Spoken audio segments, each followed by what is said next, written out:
भगवत दर्शन उसी को प्राप्त होते हैं जिसकी भगवत दर्शन की प्रबल उत्कंठा के लिए 4 बातें जीवन में आ जाएं। पहला, नित्य निरंतर नाम जप रसिकों के संग से। शर्त है रसिकों के संग, भजन न होई संग बिन। हे मनमानी नहीं होता, रसिकों के संग से भजन की वृत्ति। प्रमाणित भजन होना चाहिए, आचार्य परंपरा, गुरु परंपरा से।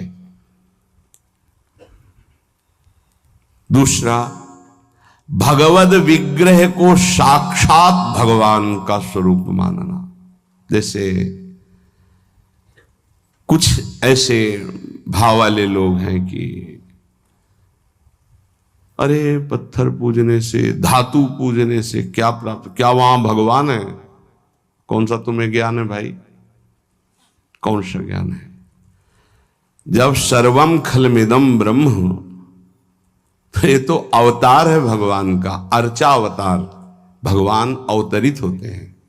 जैसे हम छवि विराजमान किए, जब हम भाव सेवा करते तो भगवान छवि में आके विराजमान होते हैं, भगवान विग्रह में विराजमान होते हैं। ये श्रद्धा और विश्वास का विषय है, ये नास्तिक लोगों को समझ में नहीं आएगा।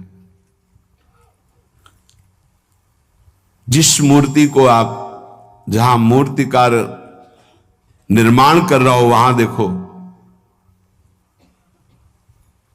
उसी मूर्ति को पूज करके ब्रह्म प्राप्त, भगवत प्राप्त महापुरुष हो गए। प्रेमाश्रुओं से अभिषिक्त किया है। ये बाहर वालों की ऐसों की बातें न सुने, नहीं तो जो छोटी श्रद्धा वाले लोग होते हैं उनकी श्रद्धा नष्ट हो जाती है।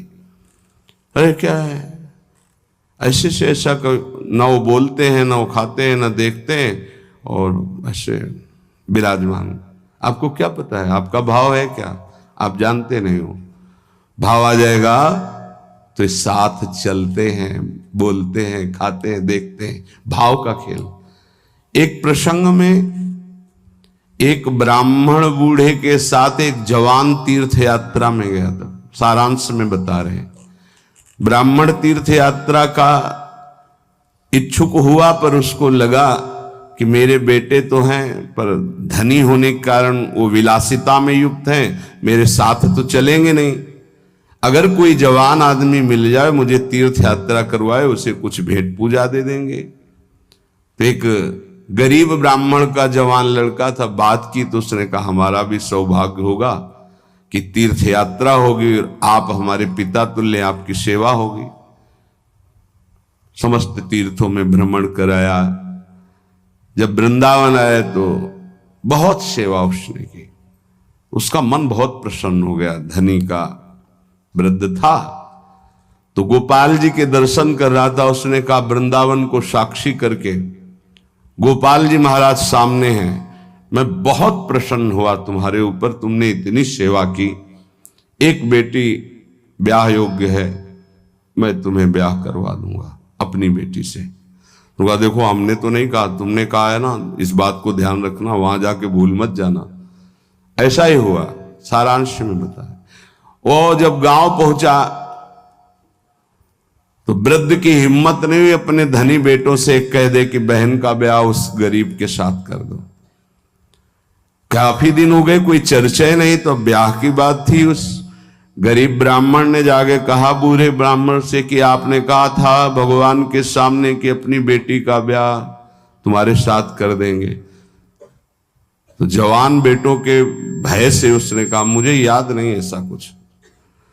भाई याद नहीं? तुमने भगवान के सामने कहा था। और कह रहे याद नहीं? तो बेटों ने कहा कि चलो भागो यहां से। भगवान के सामने कहा बुलाओ भगवान को, अगर साक्षी दे देंगे तो हम बहन का ब्याह कर देंगे। बोले पक्का? तो उनको पता था कि मूर्ति कोई बोलती थोड़ी, चलती थोड़ी। तो उनका हाँ पक्का। बोले पंचों के बीच में बोल दो। पहले गांव में पंचायत होती थी पिंड छुटाने के लिए कि अतरे दिन ये परेशान करेगा। तो उन्होंने कहा पंचों के सामने यदि ठाकुर जी आके गवाही दे दे तो ब्याह करवा देंगे। ओ गरीब आदमी जो कुछ था बेचा फिर वृंदावन आया, ठाकुर जी गोपाल जी से कहा कि महाराज आपके सामने हमारे ब्याह की बात कही थी इस वृद्ध ब्राह्मण ने, आपको गवाही देना पड़ेगा तब हमारा ब्याह होगा। वहां कौन सुने, समय हुआ, ठाकुर जी का शयन भोग लगा, पट बंद हो गए, वो बैठे ही रहे बाहर। वाह गोपाल जी महाराज, आप जब बोलोगे तभी हमारा ब्याह होगा और हम तभी यहां से जाएंगे जब आपको साक्षी दे। सब चले गए थे वो अकेले, उसको विश्वास था भगवान है। अंदर से आवाज आई, मूर्ति कहीं चलती है क्या कि चलकर साक्षी दे? बोले महाराज मूर्ति बोलती थोड़ी है, आपने बोला ना तो आओ निकल के बाहर। अब उनके लिए कोई पर्दा है क्या? ललित त्रिभंगी वैसे। बोले देखो अब तुम्हारे प्रेम के कारण हम बाहर तो निकल आए, तुम उसको यहीं बुला दो, हम यहीं साक्षी। बोले महाराज वो नहीं आएगा, हमारा ब्याह रुक जाएगा, आपको चलना पड़ेगा। बोले चल तो देंगे लेकिन देखो हम वृंदावन के ठाकुर हैं, हमको तो अच्छा अच्छा माखन मिश्री और सब भगवान ने बहानेबाजी। बोले महाराज हमें पता था कि आप भोग राग के लिए कहोगे तो हमारे पास जो संपत्ति थी बेच के आए, खूब खवाते पियाते चलेंगे महाराज। बोले चलो अच्छा, देखो दृढ़ विश्वास। बोले महाराज हम जानेंगे कैसे कि आप आ रहे हो? बोले मेरे नूपुरों की ध्वनि सुनाई देगी, और देखो लौट कर जहां देख लोगे उससे आगे फिर हम नहीं जाएंगे। ठीक है महाराज, जब भोग लगाने का समय आएगा तो हम बोल देंगे, तब तुम हमारा भोग लगाना, और जब हम चलेंगे तो लौट कर पीछे नहीं देखोगे। ठीक है महाराज। अपने प्रांत पहुंचे, उड़ीसा प्रांत। गांव जब नजदीक रह गया तो सोचा मुड़ के तो देखे, केवल पायले धुनी है, ठाकुर जी भी है। मुड़ के देखा तो श्याम घन साक्षात प्रभु। प्रभु ने कहा देखो तुमने वादा तोड़ दिया, अब हम यहां से नहीं जाएंगे। बोले महाराज अब तो कोई बात नहीं। गांव में दौड़ के गया, गोपाल जी आए, प्रभु आए साक्षी देने के लिए मेरे ब्याह के लिए। पूरा नगर दौड़ पड़ा, पंचायत के सब ने देखा प्रभु विराजमान। अब किसी की हिम्मत थोड़ी थी कि पूछ ले, जबरदस्ती उस बुड्ढे से कहा ब्याह करो, भगवान वृंदावन से साक्षी। आज भी साक्षी गोपाल के रूप में भगवान विराजमान। क्या हुआ? जिसे तुम मूर्ति समझते वो चल के उड़ीसा तक गए और गवाही दी। विट्ठल भगवान बातचीत करते थे तुकाराम जी से, नामदेव जी से, इन बड़े बड़े संतों से।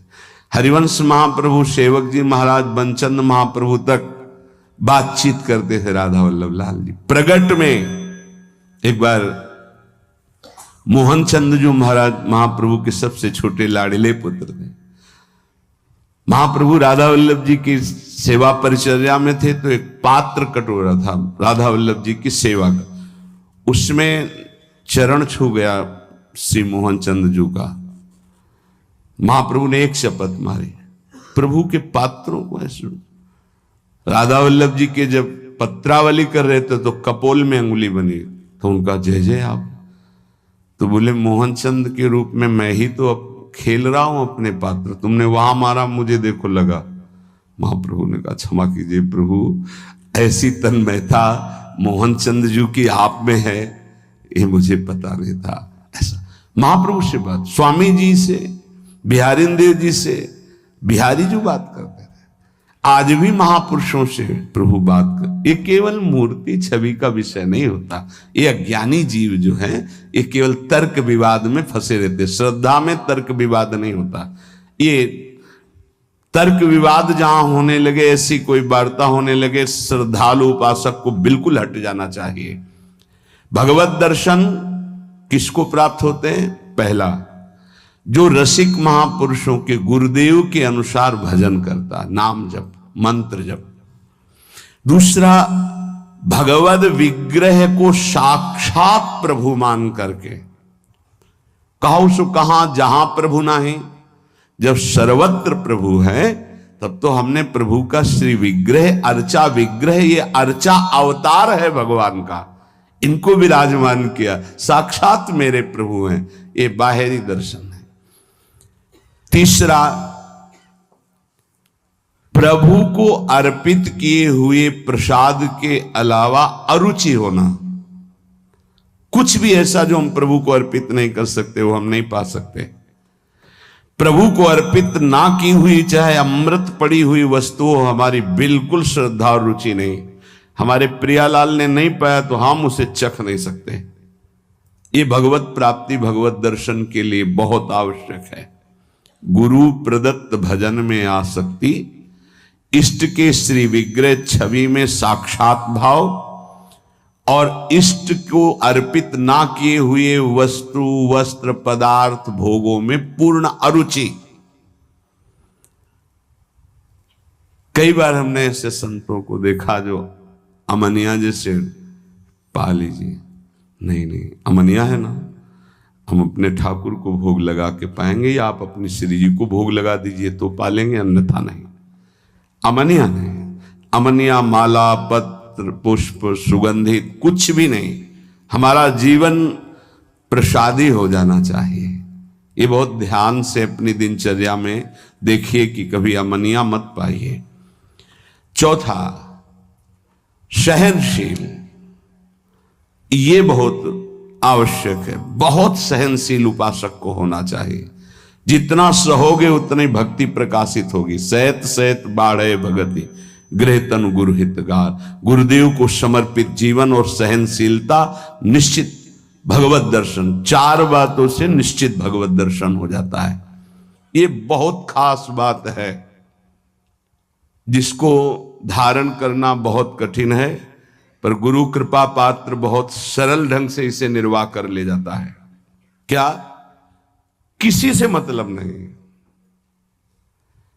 इस मार्ग के उपासक किसी से मतलब नहीं। पहले तो कहा पीछे वाले में कि जो विषयी पुरुषों का समूह है उनके संग से भयभीत रहे, कभी संग न करे। अब आगे वाले में महान संगा नाम किसका ये स्वरूप होता है?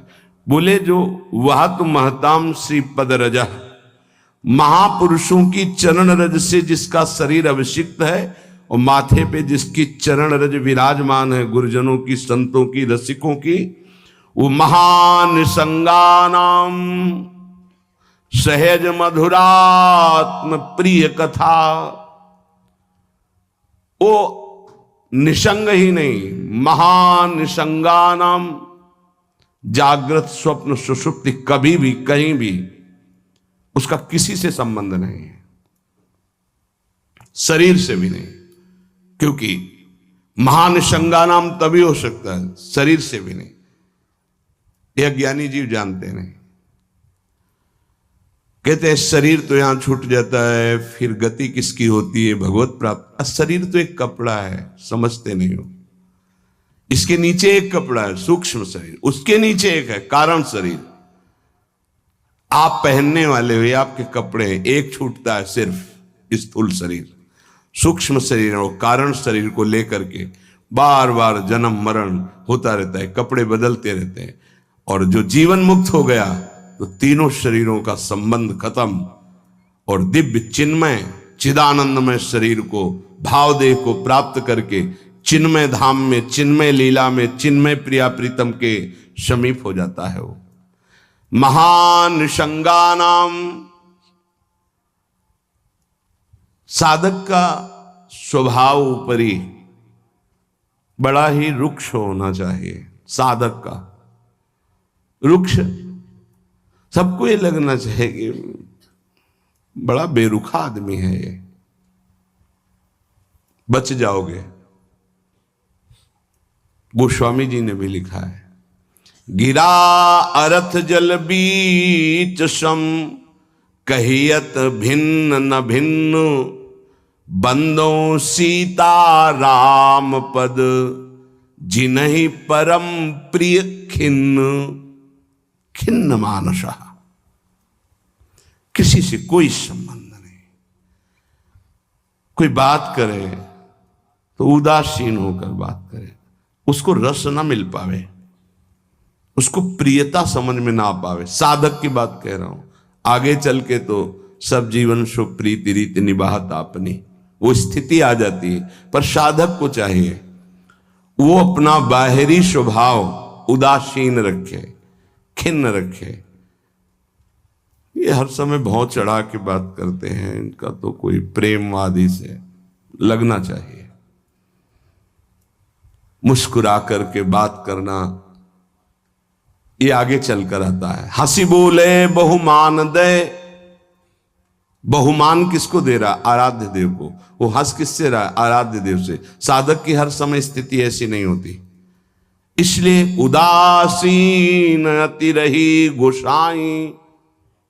पूज्य श्री गोस्वामी जी महाराज कहते हैं साधक को उदासीन रहना चाहिए, बाहर से गंभीर, हंसी मजाक बातचीत गंभीर। सत्य बात तुम्हें बता दी, स्वीकार करो ना स्वीकार करो, आगे चल दिए।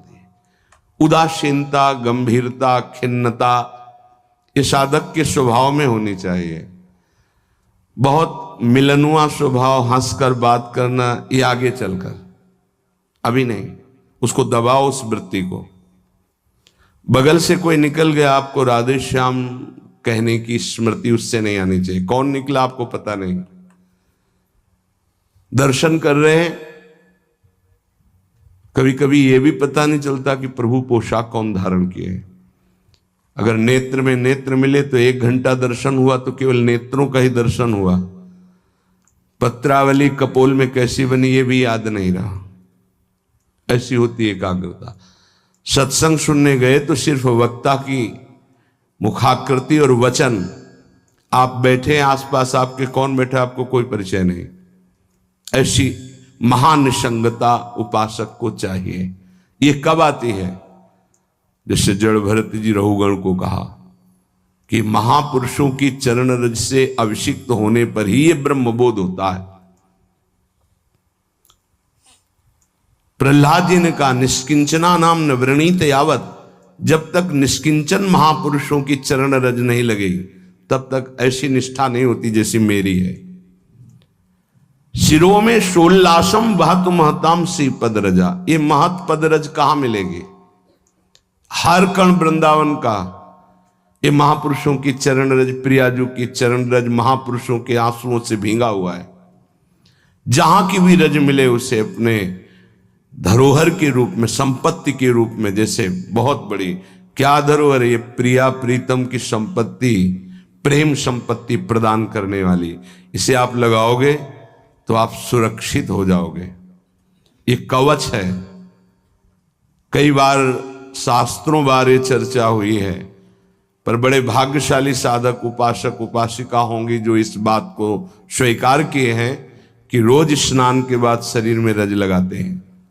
ना करते हो तो फिर सुन लो, तुम्हारे हृदय को ये विकार तब तक जलाएंगे जब तक प्रेम रस के योग्य नहीं हो जाएगा। उस जलन को सहने के लिए ये सद्यो वशीकरण चूर्ण मनंत शक्तिम तम राधिका चरण रेणु मनुष्य मरामी, ये श्री जी की चरण रज है जो आपको संभालेगी, कवच का काम करेगी।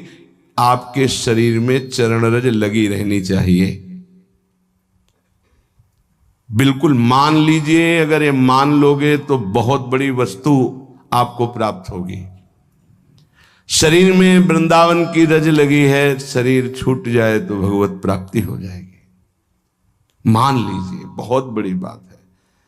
धन्य है वो उपासक जो रजोप सेवी है, रज लगाते हैं। एक ब्रजवासी आए, उन्होंने प्रश्न किया कि आपके जुगल उपासना में तो काली बिंदी लगती है, आप क्यों नहीं लगाते हैं? श्री कहते हैं उसे, काली बिंदी और सिंदूर की बिंदी। पूज्य श्री सदगुरुदेव भगवान ने आदेश किया, त्रिपुंड लगाते थे जब शरणागति का, कि हम आचार्य आज्ञा से चलते हैं। आचार्य ने पत्र में लिखा था, वृंदावन रजोप सेवी जोरी सुमिरन बाचनो, वृंदावन नित्य विहार चंदन लेनो। तो रजोप सेवी जोरी है तो रज का तिलक है, और बिहार चंदन जो प्रसादी है वो ये लगा है। बस वो कोई वृंदावन की वस्तु नहीं है जो काली टिक्की है। ये वृंदावन की रज और वृंदावनेश्वरी का प्रसादी चंदन, इसके सिवा। तो ब्रह्मा जी भी आकर कहें तो हमारी समझ में नहीं आएगा, क्योंकि गुरु के वाक्य के आगे किसी का नहीं। वृंदावन रजरानी, वृंदावन वृंदावनेश्वरी, इनमें हमारी अनन्य आसक्ति हो जाए। जो लगाते हैं उनको प्रणाम है, पर हमारी गुरु आज्ञा है। आचार्य श्री हितजू महाराज, वृंदावन रजोप सेवी हरिवंश जोरी सुमिरन बाचनो, वृंदावन नित्य विहार चंदन लेनो, आज्ञा है, उसी का पालन है। अगर महापुरुषों की चरण रज लग रही है तो महानिशंगा नाम मान लीजिए। बार बार इसलिए कह रहे मान लीजिए, आप में सामर्थ्य नहीं कि आप असंग हो सके। महानिशंगा नाम तो बहुत बड़ी बात है, वो कहीं आसक्त नहीं, न स्वभाव में, न सूक्ष्म शरीर में, न स्थूल शरीर में, और न बाहरी व्यवहार में। वो अपने स्वरूप में स्थित महापुरुष है, वही महानिशंगा नाम होता है। फिर क्या बोले? सहज मधुरात्म प्रिय कथा, अपनी प्यारी जी और प्यारे जी की कथा सुनते ही उसकी दशा बदल जाती है। प्रसंगानाम प्रेमोत्पुलक गलदस्रा कुलगिराम, अश्रु प्रवाह हो रहा है, पुलकित तन हो रहा है, गदगद कंठ हो रहा है। ये सहज मधुरात्म, सहज मधुर रस प्रदान करने वाली प्रीतम की चर्चा सुनते ही, पद गाते ही दशा बदल गई। कैसे हुआ? बोले महापुरुषों की चरण रज का प्रभाव। अपारे श्री वृंदावन रस महाब्धो विहरताम, इस महाप्रेम रस के अपार समुद्र में विहरण करने वाली जो जुगल जोरी विहार करने वाली श्री श्यामा श्याम है, इनके प्रेम में जो उल्लसित है, उनकी चरण रज सदैव मेरे माथे पे लगी रहे। तो सदा राधा कृष्ण प्रणय पुलकासुद गम भृतहा, राधा नाम सुनते ही रोमांच हो गया, अश्रु प्रवाह होने लगा। श्यामा श्याम की बात सुनते ही, पद सुनते ही पुलक, पुलकावली, अश्रु बहने लगे